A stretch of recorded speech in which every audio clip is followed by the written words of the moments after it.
Hello বন্ধুরা, আজকে গেছিলাম ঠাকুরনগর মেলায় ঘুরতে ঘুরতে দেখি মাইকে বলছে এখানে সত্যিকারের জলপুরি দেখা যাবে, কিন্তু 70 টাকার টিকিট কেটে। তা আমি দেরি না করে 70 টাকায় টিকিট কেটে একটা তাড়াতাড়ি ঢুকে পড়লাম জলপুরির দর্শনে। গিয়ে দেখি জলপুরির মতনই সেজে একটা মেয়ে রয়েছে একটা কাচের ঘরে,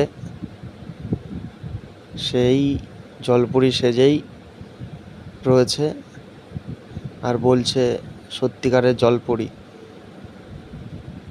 যাই হোক, দেখলাম জলপুরি, সুন্দর লাগলো দেখে।